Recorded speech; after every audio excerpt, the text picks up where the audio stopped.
wafdigan ka socda midowga Yurub ee maanta soo gaaray magaalada Garowe ee xarunta Puntland waxa hogaaminaysa gaalka u qaabilsan midowga Yurub arrimaha Soomaaliya Michael Carafon oo dhawaan loo soo magacaabay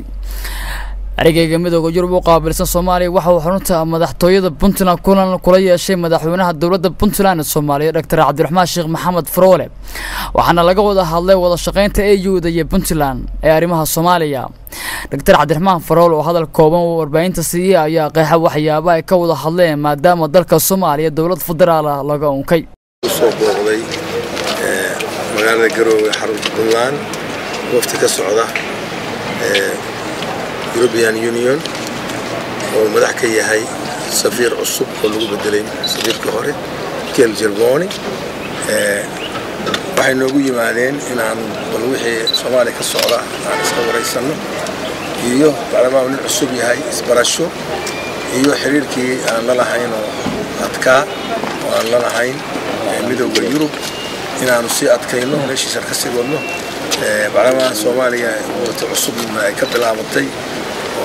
siyaasad cusub oo dawlad cusub la dhisayo in xiriirkaas la sii adkeeyo ay Puntland la leedahay inaan iska xog wareysano waagaan cusub oo Soomaaliya ka socda sidii Puntland qaybteeda uga qaadan lahayd midowga Yurubna oo qaybtiisa uga qaadan lahaa waagaan cusub iyo caqabadaha imaan kara oo aan wax iska tusnay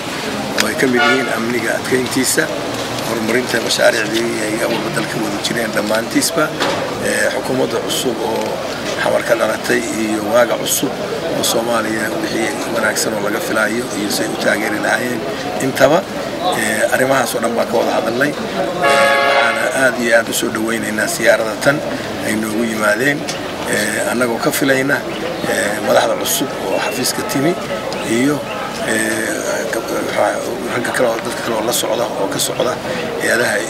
European Union ka shaqeeya qaybaheeda kala gedisan xagga humanitarian iyo xagga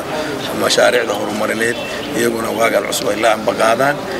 inay intii hore ka sii badiyaan ama ay Soomaaliya hadda ay galayso waqti ay ka baxday waqtiga ku meel gaarka ah ku meel gaarka dawladda dhan baa ka baxday anaga laftigeeyo ku meel gaarka waa ka baxnay markii dastuurka iyaga la ansixiyay bishii April oo la soo dhaafay dawladda dhexe ay ka baxdayna annana waa kala baxnay oo wixii macaawin ah waxaan rajaynaynaa hadda ka bacdi in xoogooda ay kala xiriiraan hay'adaha dawliga halkii la marin lahaa hay'adii awal la marin jiray baan rajaynaynaa insha Allah tacaala socodkuna waa badan doonaa iyo haddaba wixii ka dambeeya la isugu yimaado waxyaalaha ka hadalna oo kale way xafiiskooda halkan ku yaalin kor loo qaado oo la gaarsiiyo levelka hadda uu joogo levelka sareeya si aan wada shaqaynteedu u adkaato waxaan rajaynaynaa waa cusub iyo xiriir cusub oo kii hore kasii xoog badan loo bilaabo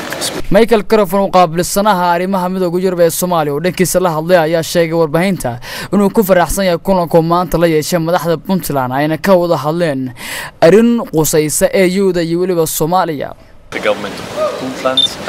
I also praise the president for the progress done in Puntland in terms of democratization, especially with the approval of the new constitution. I also thank the president on his role and the role of Puntland in ending the transition process. We are here in a new chapter, a new page. kulankan maanta dhex maray midowga Yurub iyo Puntland ayaa u muuqda sidii looga wada shaqeyn lahaa xaaladda Soomaaliya ayna hagaajin lahaayeen midowga Yurub doorkooda kaga aadan Soomaaliya. Cali Cabdi Casiis, Home Cable TV, magaalada Garowe.